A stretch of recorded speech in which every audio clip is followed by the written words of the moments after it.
So specifically what we're going to be doing today is taking this piece from the Shattered Landscapes downtown set. This is just a ruined building, something that you might see in the downtown of just about any city. So it could be modern, it could be post-apocalyptic, it could be science fiction. And we're going to be adding a bunch of stuff to it to make it look more realistic, more lived in, maybe overgrown. We're going to add some grit, some rubble and things.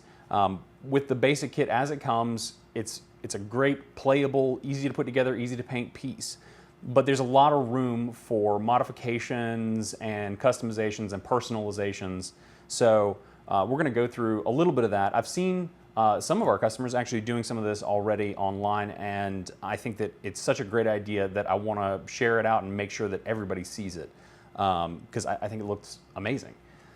What we've got out in front of us right now are a handful of different sort of basing materials. We've got some rocks, we've got some cork, we've got some different grittinesses of ballast, basically some fine sand, some coarse gravelly looking stuff, and a few different types of colored flock. And I think that this stuff is technically some kind of flock mat. It's got like a fiber built into it so that it can look a little bit more like ivy or vines or what have you. So to that end, we're going to start with the floors. I think that it's a great place to start. And I've primed this already so that it's a little bit easier for you guys to see what I'm doing on the model. Otherwise, I'd probably just leave all the priming for the middle of the process.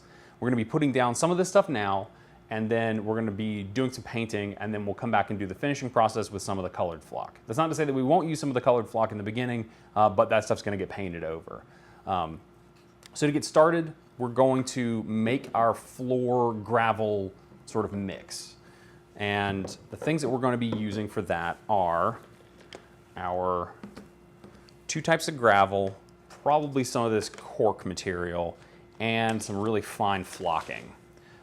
We may end up placing some of these large sort of glass stones in there, but those are going to get painted over. They just make for really nice sort of chunks of rubble and things. We're not going to overdo it, but I think that it's nice to have a little bit of that breaking it up. We don't want to add so much that you can't play on the thing, but it definitely looks nice when you do it, especially when it's intermingled with the rest of the rubble. So let's grab an empty container, and we're going to figure out what our mix looks like. So obviously we're going to need a little bit of our sort of medium sand here. You can get finer stuff for sure. That stuff gets a little bit dusty, but this should probably be as fine as we need the actual grit to go. And in scale, this is going to look more like small pea gravel as opposed to like dirt. We're going to add in a little bit of our more coarse ballast. Like I think this is technically a medium ballast, and it's from model train stuff.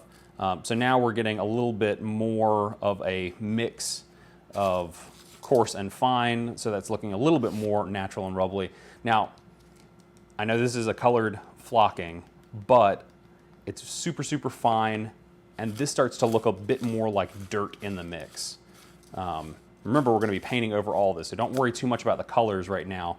So if you could see really close in here, you can see that we've got different sorts of granules going on. We've got this really fine foam flocking stuff that looks a little bit more like dirt and dust and stuff. And you got these big gray granules that are more like, chunky gravel stuff, little bits and pieces that have fragmented up. And then you've got your yellowy sand stuff that looks a bit more like, normal rocks and gravel and things.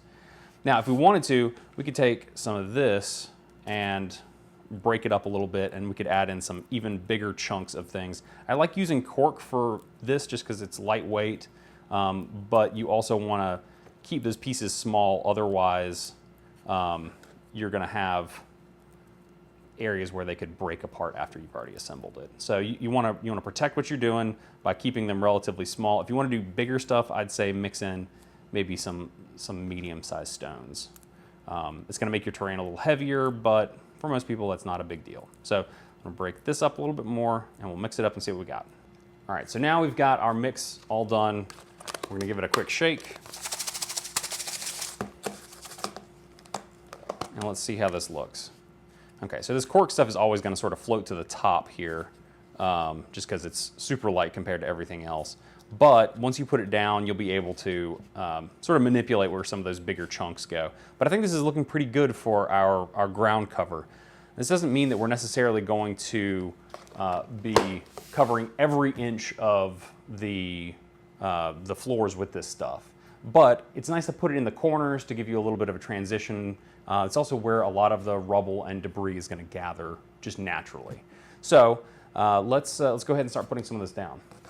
So you might notice on our building here that we've done a little bit of prep work before we primed it. So a lot of these edges we've shaved down initially. You know, the MDF was just nice and square at the edge, so we wanted to you know, mess it up so that it looked a little bit more ruined. You can also use the actual engraved lines that cut fairly far down into the MDF as sort of guidelines. So if you're coming in with a knife, you can scrape or slice away parts of the MDF on the tiles and leave the actual sort of structural grout line beam things in place. We did that in a bunch of places. We also shaved down a lot of the edges to give it more of an organic, broken look. But other than that, I mean, that's a 10-minute process in the building process that'll really add a lot to it in the finished product. You can also do scrapes and cuts and things on the windowsills just to add a little something extra. And you can sand them or do whatever. We also scraped up some of the edges in between the pilasters on the outside just to make sure you could see, like, this is definitely supposed to be separate sort of slabs of stone, and edges have started chipping before the middles of the pieces did.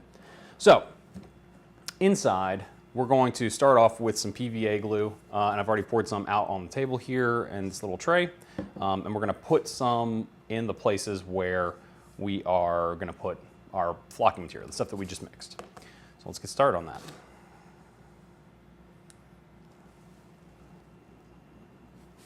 And for the most part, you don't want to put any in places where you're not going to want this gravel and rubble and ruin stuff, just because it's definitely going to fill in engraved lines. So that's not a huge deal if it gets in places that you don't want it to be. But if you just start slathering it over everything, you're going to lose detail in some places. And I want to make sure that it falls sort of unevenly around. For playability's sake, I'm not going to put a ton out in the middle, just because setting models down on uneven, gritty, rubbly sort of stuff is not fun. If you're just doing a diorama, that could look just fine. But for the sake of gameplay on this afterwards, we're gonna leave that alone. So let's do some up here on the second floor. Maybe we'll do a little less up here, or make it a little bit more sporadic. So we've got some in the corner. Maybe we'll stick some out here near the edge. We don't necessarily want to do a ton more than that. We could actually do some on the windowsills as well, just in a couple little spots, just because, like, this whole thing is ruined, so there's not even a whole window frame anymore. So surely some rubble fell there. And then let's do just a touch more up top here, and get some in this windowsill too. Maybe we'll do a little up here on this. Okay, so that's all we're really going to do for that. Wash a little bit of that out of our brush, and now we can start applying some of our mix. And this should be a fairly easy part of the process. I'm just going to sort of tip this way so it all runs into the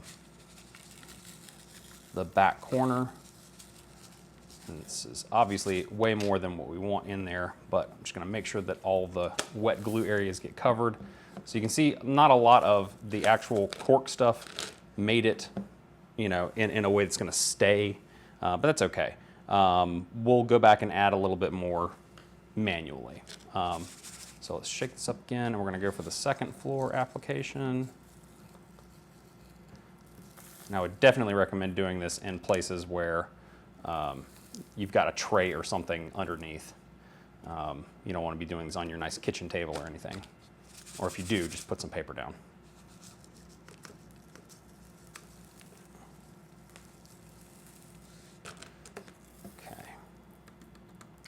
shake off the extra. Okay, so we've got a nice start here. Let's clean up what we've got on the table and go back for a second pass. So now let's go back in and do just a little bit of extra work to try to fade the edges of our rubble areas into the rest of the terrain. And let's add a few of the little chunks of cork that didn't really stick during the initial process. So I'm just going to use a little bit more of our PVA. And let's start at the top this time. So I'm just going to try to sort of feather in a little bit around the edge here. We don't want to add too much here. And what I'm actually going to grab is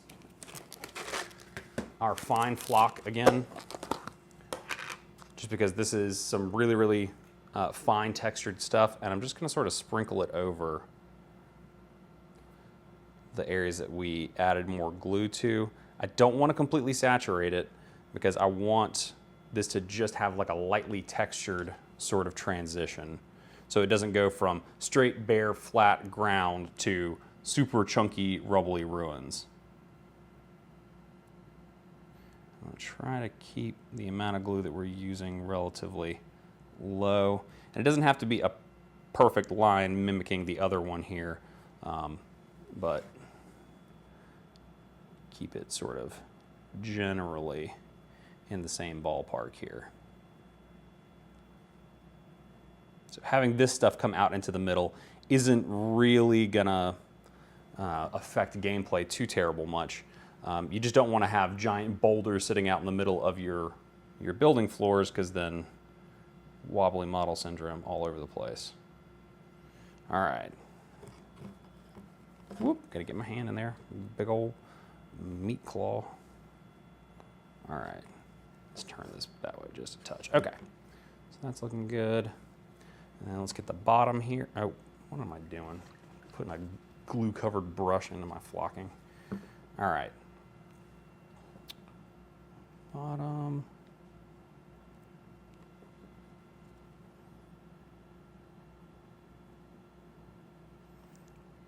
Just a little sprinkle. Lightly seasoning our terrain. And I'm really trying to keep it close up to the edge that we already established, and leaving a little bit of that glue exposed at the bottom, just because it'll feather out into the flat surface of the terrain, and you won't have to, you don't have a hard line. That's basically what we're trying to avoid here. So let's go back and do a little bit of the cork stuff. I'm just gonna pick a couple of areas, maybe like 1 or 2 per floor to do this in. I'm gonna try to get it like into the corners. So I got a little blob of glue here. Stuck that in that corner. Pick one of these guys, sort of jam it in there.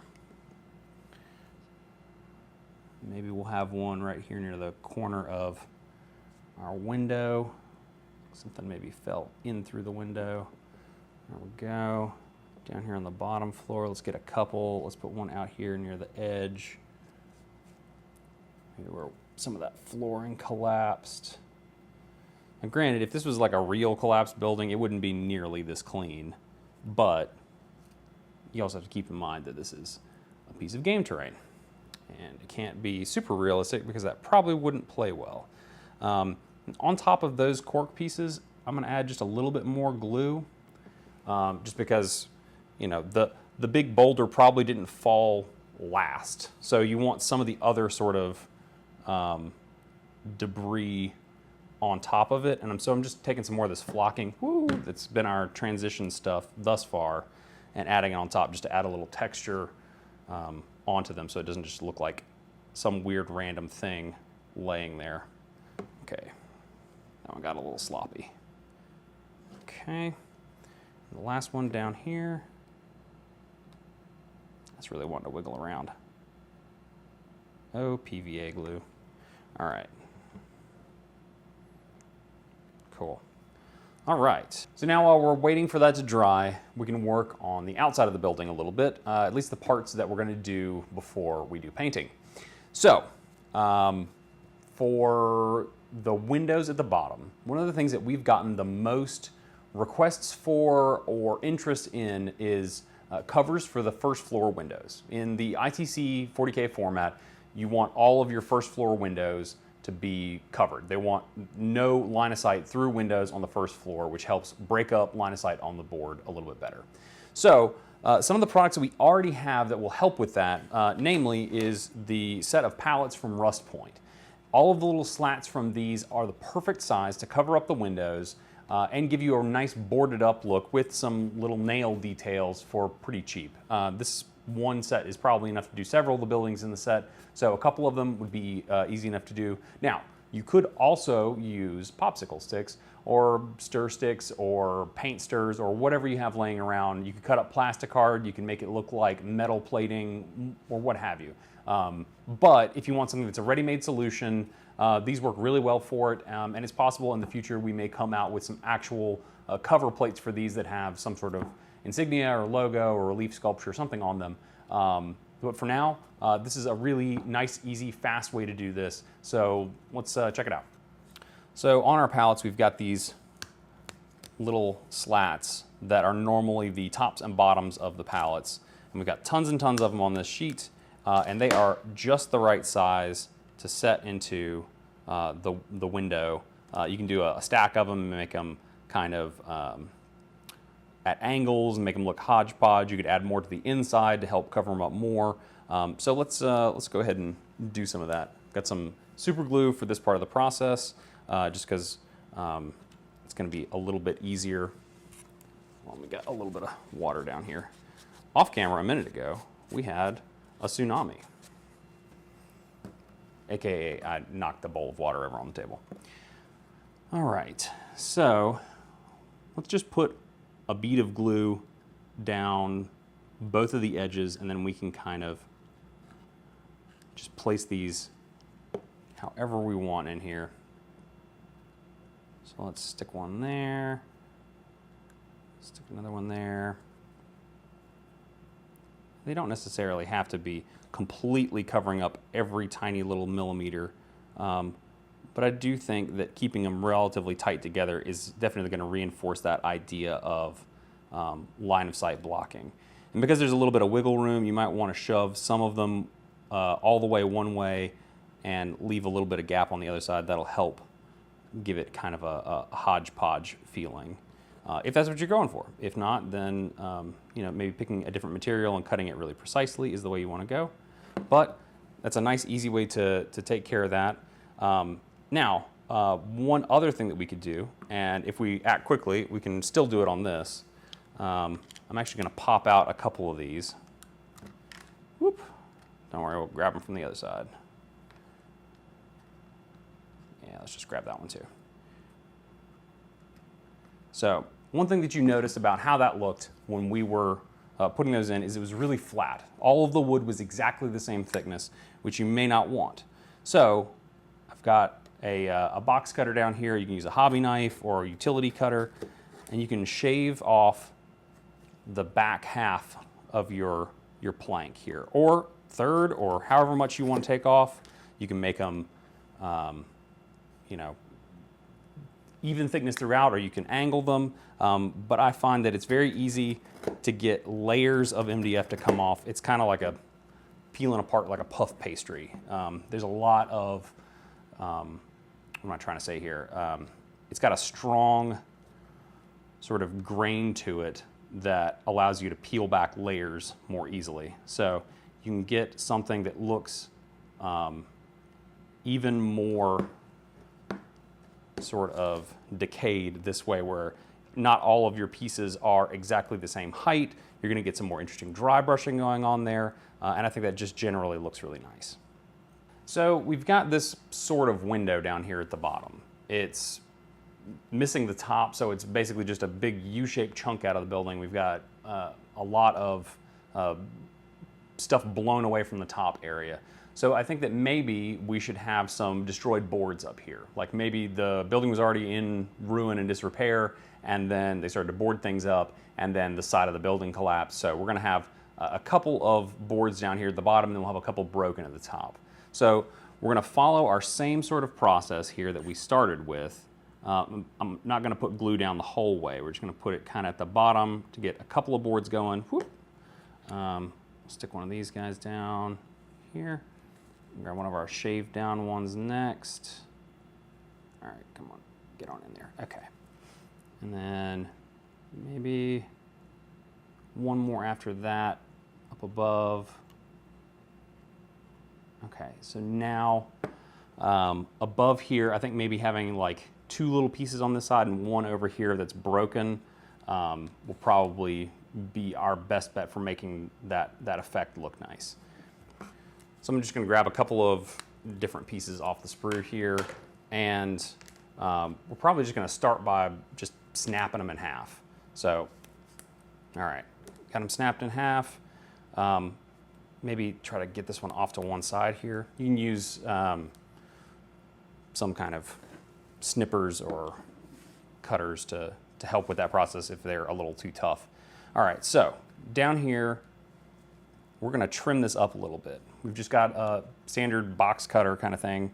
And I'm just gonna start trimming away some of the broken up edge.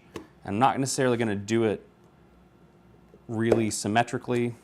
So just kind of sliced in from the side here and then come in and trim that away so you get kind of a broken, splintered sort of effect here. You can even come in and just add some cuts with sort of the grain of the wood to make it look a little more splintered. And then what I normally do is add just a little bit of super glue on top of it to help those fibers stay strong and not chip away over time.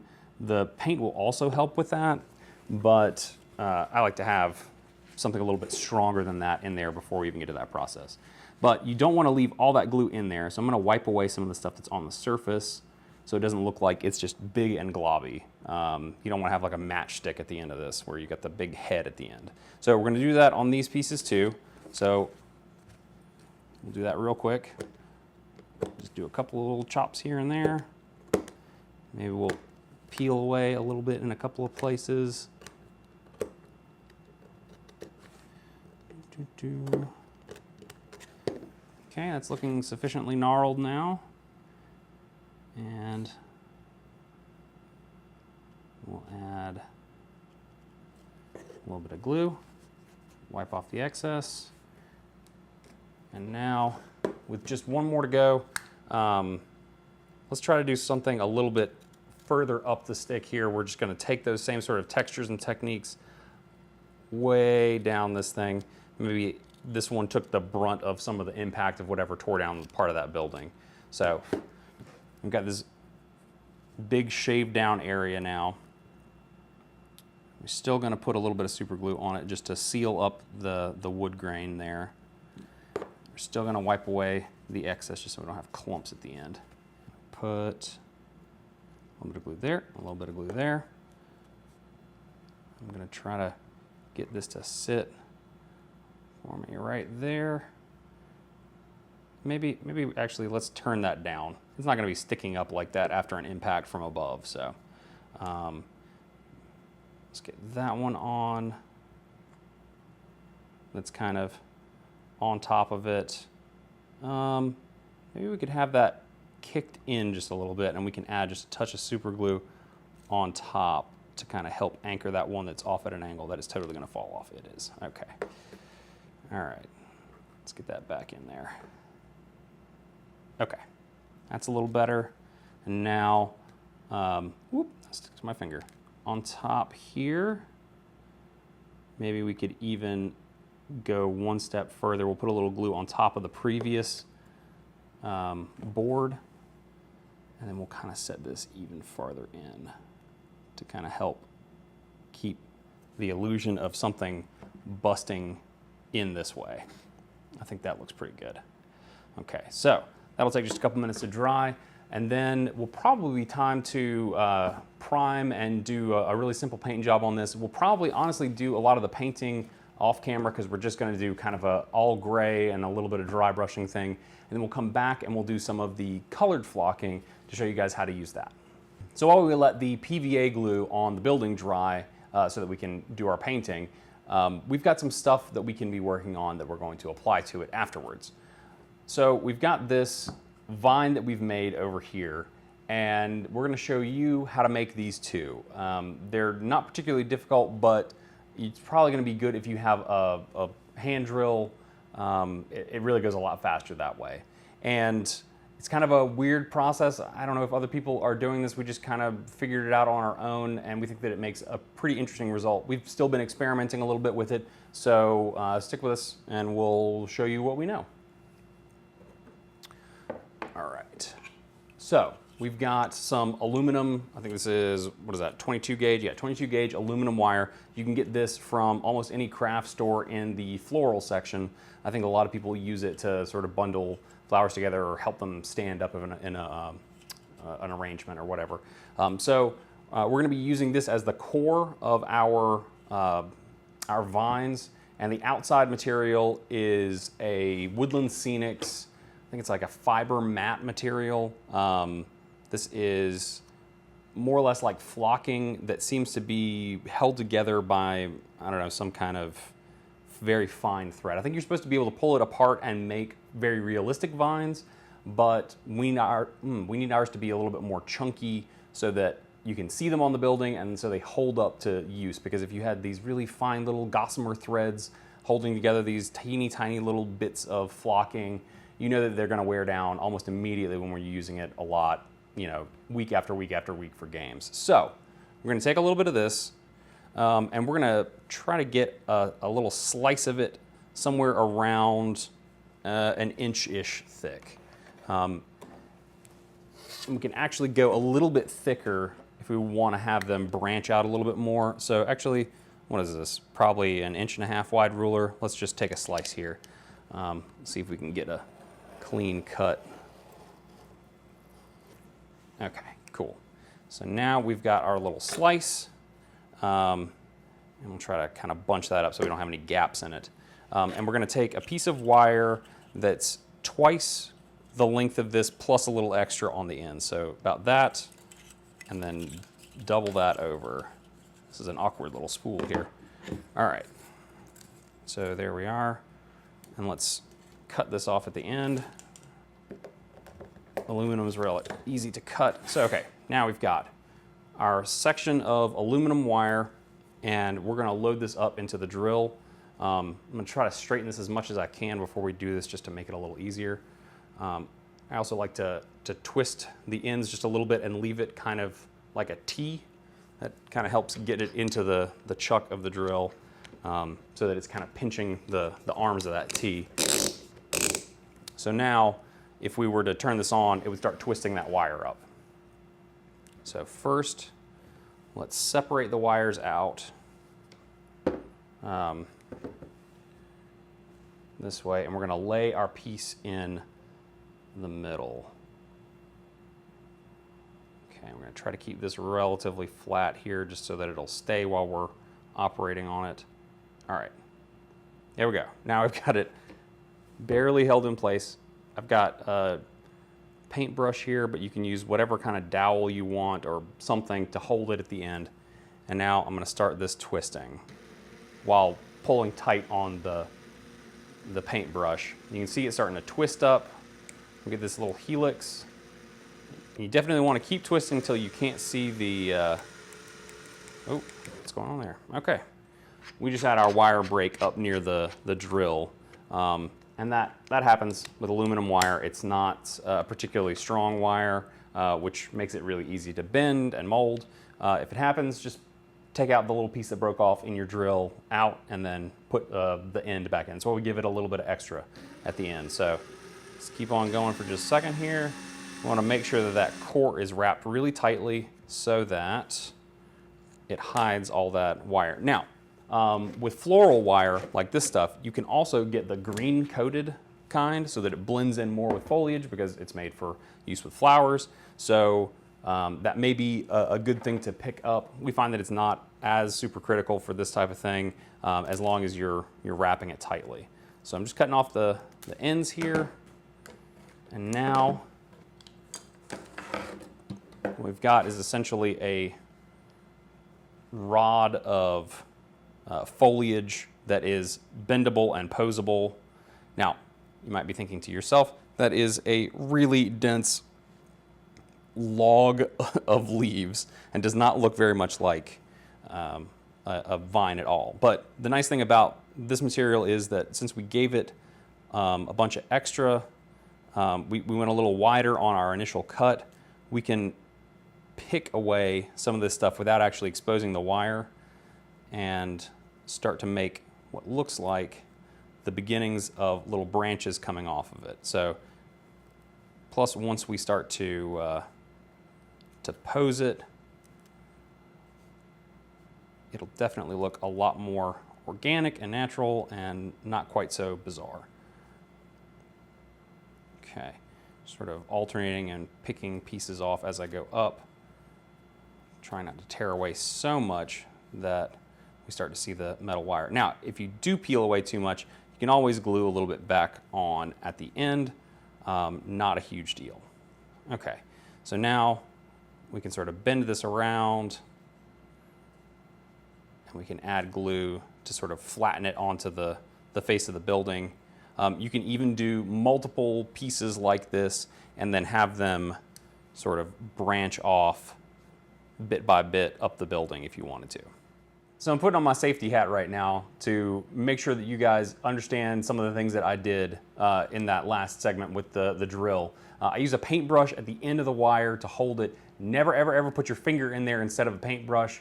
It will incrementally get tighter and tighter and tighter, and you could really hurt yourself. It could puncture the skin, or, you know, heck, if you're going real crazy, you could cut a piece of your finger off. Don't do that. Also, be careful about how you're holding the wire as it's starting to twist. I suppose if, you know, you had some loose fabric, loose hair, loose skin up against it as it's twisting, you could get pinched, but that's less likely to happen. Mostly just don't put your finger in the end of the loop. You will get hurt. So after we made the vines, off camera, we went ahead and put some really simple colors down. We actually used pretty much the same color scheme that we did on our deadbolt set in this series. You can check back and find that. It was a speed painting, rattle can only color scheme that we did on the deadbolt set. It's really fast and easy to do, so check that out if you want to see how we painted this. But we wanted to jump forward and go ahead and start attaching some of the vines and other things that we're going to do to really finish this building up. As you can see down here, we've got all this nice rubble, these nice textures that are going back into the corners. You can also see out here on the edge where we took time to really feather it out. It looks like it's sort of gradually fading out into the texture of the tiles. And as far as the paint goes, there's a lot of things that you could still do to really pull this together more, add more colors. You could do all manner of things. This is even a prime candidate for attaching some sort of advertising or posters or things on to the outside, wanted posters and things. We're gonna have a video on that coming up soon. I think it's right at the end of the series, so you can use those techniques on this. And also, because we were gonna have lots and lots of green with the scenery, the vines, the grass, the whatever else that we use on this, and we wanted to keep this to a fairly warm tone, like we talked about in our color theory video. The green matches up nicely with red, so we used some red browns and things so that it would look nice together. So with this big vine that we made on camera just a little bit ago, I'm thinking that that would look nice right here on the outside corner. We can have it kind of weaving up to the top, and that might also, actually if we flip it over this way, that'd give us a branch if we wanted to have it come into that window and up, maybe come around to the other side on another piece. So we're going to super glue this down, and we're going to try to really press it in place as we're doing this, just so that it really holds the whole core of it down a little bit better, and it's not just held on by a few little fibers. So let's, I'm going to flip this up here, and we're going to put some super glue down on top of the vines, just because it's going to be hard for me to anticipate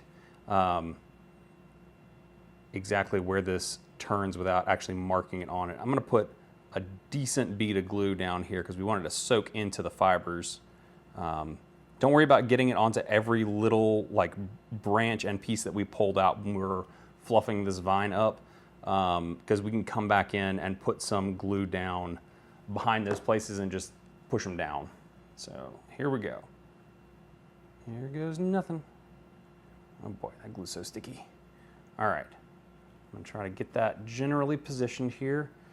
And now I'm just gonna apply pressure on as much of this as I can get my fingers on top of until this sets. Shouldn't take too long with a decent super glue, but I really want to add pressure to it so that we get the maximum amount of that flocking material soaked in the glue and adhered down to the surface so that it's not just flapping around and just asking to be torn off.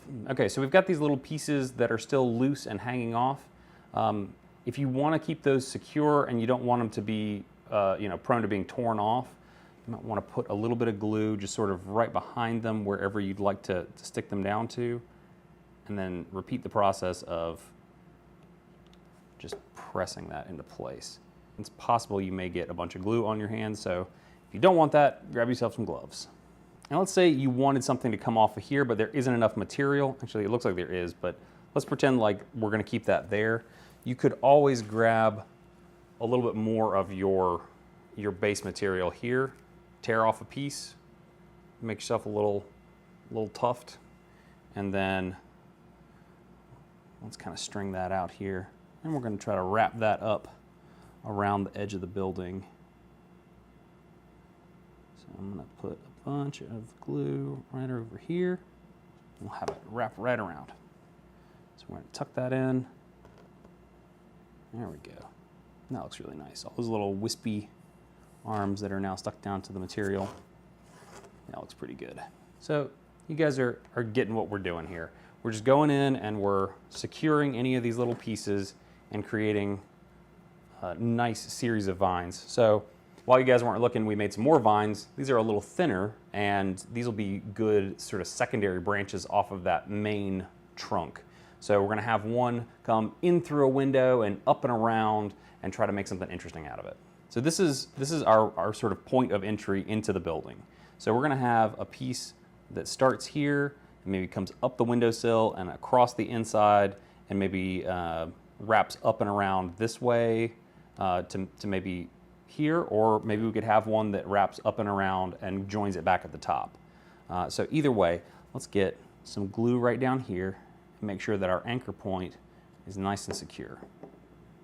Definitely don't want to have a gap here, so you have to have a continuous path all the way back to the ground for these vines to stay alive. All right, that glue is taking really nicely. All right, so let's flip this around and see what we got to work with on the inside. So let's see, let's have it follow the edge of this windowsill up, maybe have it go right across the top of the sill and then come up this way. So I'm gonna put a little bit of glue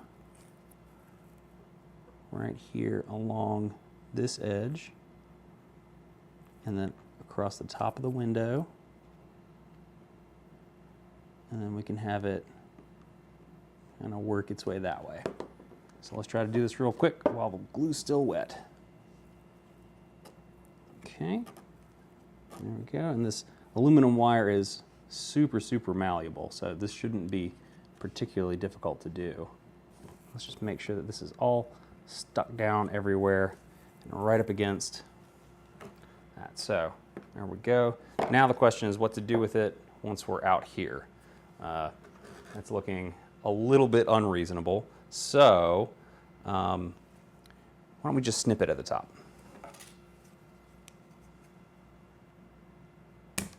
Okay, so if you're looking really close, you can see a tiny little spot of the aluminum up here. So what we're gonna do is just add a little bit of glue on top and maybe just right around here. We're gonna grab some of the random leftover bits that have been falling on the table for the last little bit. I'm just gonna stick those right up there like it's trying to figure out where to go next, but it's already reached the top of that peak, so there we go. I think it's looking pretty good, and you can continue to branch off. You could have something cut out and across. You'd have some stuff over on this side. Maybe it's coming up the side of the building and doing the same kind of thing over here on this windowsill. It's really up to you. You can do as much or as little as you want.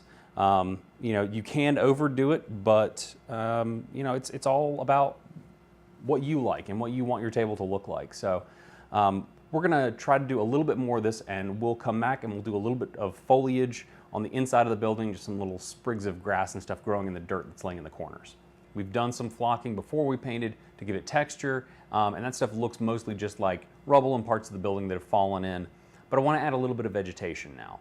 We've got the vines on the outside, and that's a nice, very different green tone to the rest of this sort of beige colored building. We've got our red and our green on the outside, and I think that having something to bring the eye towards the inside of the building is really good too.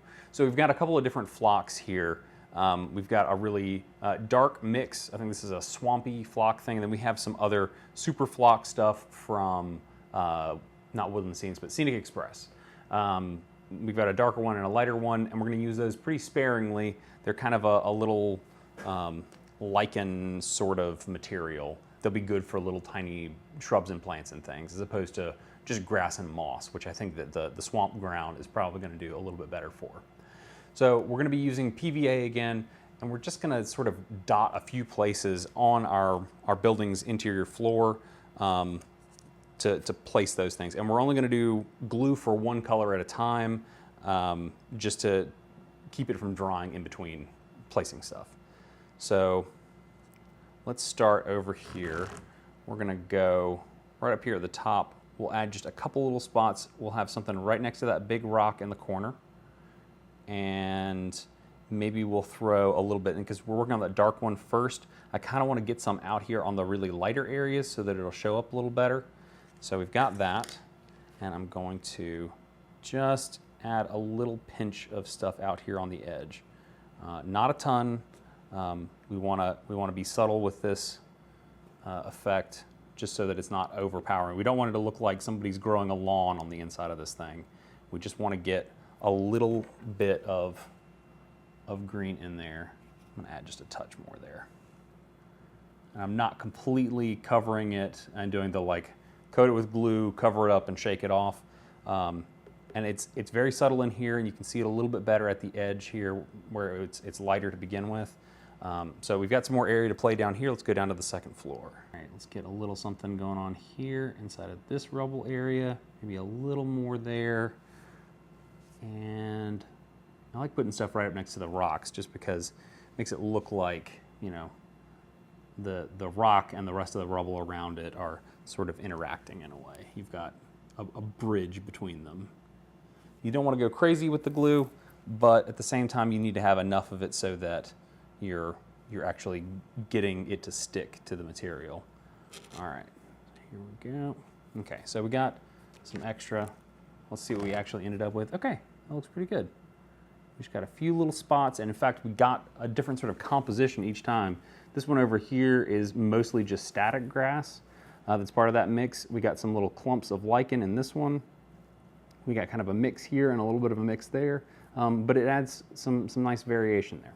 So now we've got some of our much brighter stuff that we're gonna go very, very sparingly with. This stuff is just such a super bright green, and this honestly looks pretty close to what we've already got down there. It's a little bit brighter, but this is like a really almost like neon sort of color. So a few tiny little pieces of that will do it. So let's do the really bright ones first. I find that doing the bright ones in this order, and you know, it's always going to change depending on the project you're working on, but doing the bright ones next, since we've got so much dark going on right now, will help sort of inform how much of it we want to put down. And if we go a little too overboard, we can come back with the darker stuff and tone it back down again, or just pull off the brighter stuff. So up here at the top, I'm going to try to sneak in a little piece of that right up here next to this other foliage. And keep in mind the PVA is going to dry clear, so not a huge deal. And down here, maybe we want to have it out near the edge also, maybe right up next to this other kind of grass, just because that's in an area where there's nothing above it and light can get to it, and I think that makes sense from a standpoint of where something might have enough light to grow. If you have an airbrush and you get done with this part and you find that you just you've really overdone it on one of the bright ones, you can always take a darker green airbrush paint and tone it back down a little bit. Or even better, you can do some gradations or maybe even do some dry brushing on top of it to change the color a little bit. So here with our darker green stuff, the Super Flock, let's pick a couple little places for these two. Maybe we try to have the one in the middle here. Maybe we stick it right up next to it and kind of sandwich it in so that it almost looks like it's two parts of the same plant. Maybe one edge of it is not getting quite as much nourishment and it's kind of dying off. And then maybe we'll put one down here at the bottom on the other side of this rock. Let's find an appropriate shrubbery. That should do. Okay, do the back end of our brush and sort of push it in place there. Okay, I'm digging that. And maybe a tiny little one up here at the top. Maybe we have it right here under the vine.